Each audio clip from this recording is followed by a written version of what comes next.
Poutine promet de raser de la surface de la Terre quiconque tenterait de frapper ses installations militaires et de défense aérienne à Kaliningrad. Dans ce contexte, il n'y aura aucun communiqué, aucune négociation, aucun avertissement, aucun appel téléphonique. Toute attaque serait immédiatement suivie d'une réponse de destruction contre son auteur. Il a également déclaré que, puisque les pays baltes sont membres de l'OTAN, si des drones étaient un jour lancés, même par erreur, pour frapper le territoire russe depuis la Lettonie, il n'hésiterait pas à considérer ce pays comme une cible légitime. Et dans sa logique, il ne s'agirait pas d'un déploiement de troupes sur le terrain à Saint-Germain. Il s'agirait de frappes de missiles encore plus puissants et dévastateurs au point de rendre les systèmes de défense occidentaux totalement inopérants que j'estime déjà inefficaces face à certains systèmes comme le Oreshnik en Ukraine qui a fait ses preuves. Pendant que Zelensky se plaît Donald Trump des patriotes, l'Iran a démontré au monde ses limites claires face à des salves massives et les stocks ont été très fortement entamés.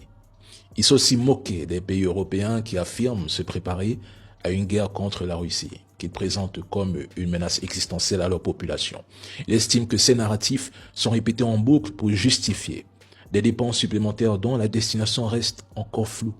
Il cite également le cas de l'Ukraine où chaque nouvelle riposte russe serait suivie de demandes de prêts et d'aide internationale par Zelensky.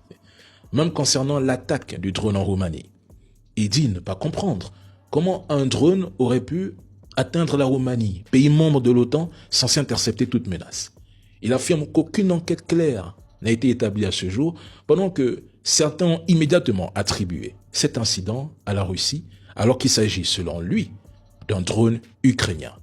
Même si 50 drones identifiés comme russes frappaient accidentellement la Roumanie ou les pays baltes, l'OTAN ne pourrait jamais activer son article 5 parce que l'OTAN est faible, divisée et incapable de réagir. C'est tout. Sinon, que peuvent-ils faire face à la Russie, à part des communiqués, des condamnations et des plateaux télé avec des propagandistes sur SCI ou BFM? L'Occident a imposé plus de 28 595 sanctions contre la Russie. Et rien n'a fonctionné. En réalité, l'Europe est forte sur le papier.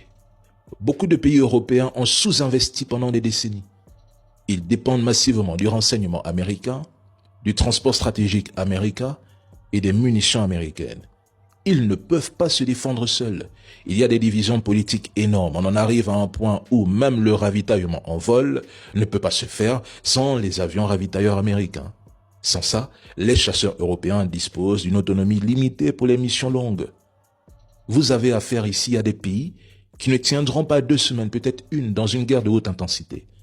Ils sont incapables de produire plus vite de matériel militaire. C'est prouvé.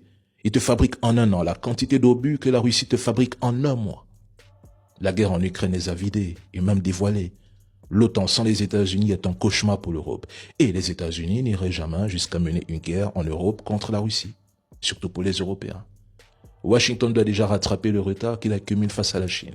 Franchement, je ne sais même pas de quel OTAN vous parlez aujourd'hui. L'OTAN est en mort cérébrale. Et le président Macron l'avait lui-même affirmé. Et sur ce point, il ne s'était pas trompé.